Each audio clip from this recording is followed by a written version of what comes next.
নমস্কার বন্ধুরা, কেমন আছো তোমরা? লাইফ উইথ শঙ্কর অ্যান্ড প্রিয়াঙ্কাতে আজকে নতুন রেসিপি নিয়ে চলে এসেছি। রিসেন্টলি 6 বালিগঞ্জ প্লেসে একটা নিমন্ত্রণে খেতে গিয়েছিলাম। সেখানেই এই ধনেপাতা কাঁচা লঙ্কা মুরগিটা বেশ পছন্দ হয়েছিল আমার। আজকে তারই রেসিপি তোমাদের সাথে শেয়ার করছি। এটা শেখার জন্য পুরো ভিডিওটা দেখো আর লাইক সাবস্ক্রাইব করতে ভুলো না যেন। এখানে আমার কাছে প্রায় 800 গ্রাম মতো চিকেন আছে। সেই চিকেনটাকে আমি প্রথমে একটু টক দই মাখিয়ে রাখলাম। 2 চামচ টক দই আমি নিয়েছিলাম। ভালো করে মাখিয়ে আমি অন্তত 2 ঘন্টা এটাকে রেখে দেব।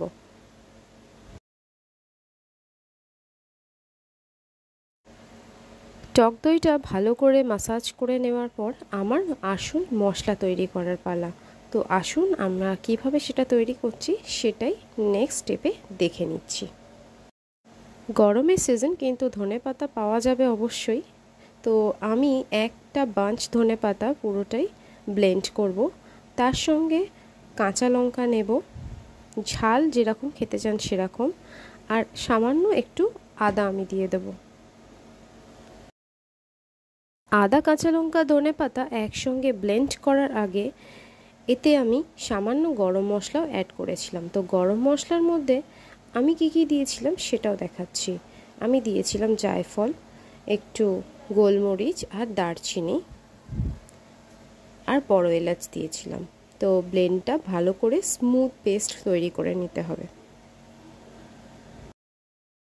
ধনেপাতার যখন পেস্টটা তৈরি হয়ে গেছে, আমি আরেকবারও পেঁয়াজ আর রসুনের পেস্টটাও এর মধ্যে বানিয়ে নেব। মশলা বাটাবাটির পালা যখন শেষ হয়ে গেল, কড়াইতে আমি রিফাইন্ড অয়েল ব্যবহার করছি, চাইলে সর্ষের তেলও ব্যবহার করতে পারেন। সেই তেলের মধ্যে আমি একটা গোটা তেজপাতা আর সামান্য একটু জিরে দিয়ে ফোড়ন দিয়ে নিলাম। আর গোটা গরম মশলাও দিতে হবে যাতে টেস্টটা আর একটু বেটার হয়। তো এই ক্ষেত্রে আমি লবঙ্গ আর দারচিনি অ্যাড করেছিলাম। তেলটা যখন সামান্য গরম হয়ে যাবে, এর মধ্যে আমাকে সবার আগে দিতে হবে যে পেঁয়াজ আর রসুনের পেস্ট তৈরি করা হয়েছে সেটা, যাতে পেঁয়াজটা থেকে একটা কাঁচা স্মেল চলে যায় আর টেস্টটাও আরও দারুণভাবে এনহ্যান্স হয়। বেশি কিন্তু ওভার ফ্রাই করলে হবে না, কারণ রসুনের একটা ওভার ফ্রাইংয়ের ফলে একটা বাজে গন্ধ আসতে পারে। তো হালকা করে ফ্রাই করতে হবে, লো ফ্লেম করে।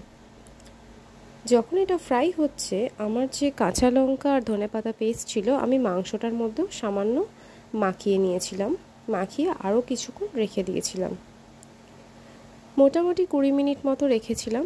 তারপরে আমি তেলের উপরে চিকেনটা দিয়ে দেব। এখানেই হলো আসল মজা। ভালো করে মিডিয়াম বা লো মিডিয়াম ফ্লেমে ভালো করে কষে জল ছাড়া রান্নাটা করতে হবে। যতটা মিডিয়াম ফ্লেমে করবেন চিকেনটা তত বেশি জুসি তৈরি হবে। দই থেকে যে জলটা বেরিয়েছিল কষানোর ফলে সেই জলটাও প্রায় টেনে নিয়েছে অনেকটা, দেখুন তেল ছেড়ে দিয়েছে। তো এর মধ্যে আমি আর কিছুটা আমার যে ধনেপাতা পেস্ট ছিল সেটাও আমি অ্যাড করে দেব। এই স্টেজে আর বেশি নাড়ানাড়ি করতে লাগবে না। সামান্য সল্ট অ্যাড করে আমি এবার অল্প একটু জল অ্যাড করে এটাকে চাপা দিয়ে আবারও প্রায় 30 মিনিটস মতো মিডিয়াম ফ্লেমে স্লো কুক হতে দেব। মাঝে মাঝে চেক করছিলাম যে কতটা ঝোল রয়েছে, কারণ এইটাতে একেবারেই ঝোল রাখা যাবে না, একটু গ্রেভি গ্রেভি থাকবে। তো মাংসটাকেও চেক করে নিচ্ছিলাম। তো মাংস যতক্ষণ প্রায় রেডির দিকে, আমি এর সঙ্গে সাইড ডিশ হিসেবে জিরা রাইস করেছি। তো জিরা রাইসের জন্য আমি আগে থেকেই দেরাদুন রাইস রেডি করে রেখেছিলাম প্রায় 80% কুক করে। তো এবার আমি ঘরের আমার দেশি ঘি যেটা তৈরি করা তার রেসিপিও রয়েছে, তো সেটা দিয়ে আমি এর মধ্যে লঙ্কা ফোড়ন আর আস্ত জিরে আমি এর মধ্যে ফোড়ন দেব। জিরেটা কিন্তু মনে রাখতে হবে বেশি ওভার ফ্রাই করা যাবে না। যখনই হালকা স্মেল আসবে আমাদের গ্যাসটা অফ করে দিতে হবে। এর মাঝখানে আমার চিকেনটা প্রায় রেডির দিকে। অলরেডি চিকেন দেখতেই পাচ্ছেন কতটা সফট অ্যান্ড জুসি হয়েছে। তো এই স্টেজে আমি চিকেনটাকে আর বেশি ওভারকুক করব না। এবার আমি ফ্লেমটা অফ করে দেব। আর এর মধ্যে কিছু এক্সট্রা ধনেপাতা কুচি আমি উপর থেকে ছড়িয়ে দেব, যাতে ফ্লেভারটা আরও সুন্দর লাগে। দেখেই আমার জিভে জল এসে যাচ্ছে, নিশ্চয়ই আপনাদেরও আসছে। তো আমার জিরা রাইসটাও প্রায় রেডি। আমি একটু ফ্লেমের মধ্যে বসিয়েছিলাম আমার পাত্রটাকে, তো তার মধ্যে আমি একটু ধনেপাতা কুচি আর আগে থেকেই আমার গরম মশলা ভাতের সঙ্গে দেওয়া ছিল।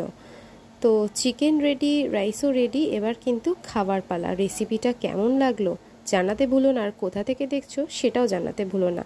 ভালো থেকো, বাই বাই।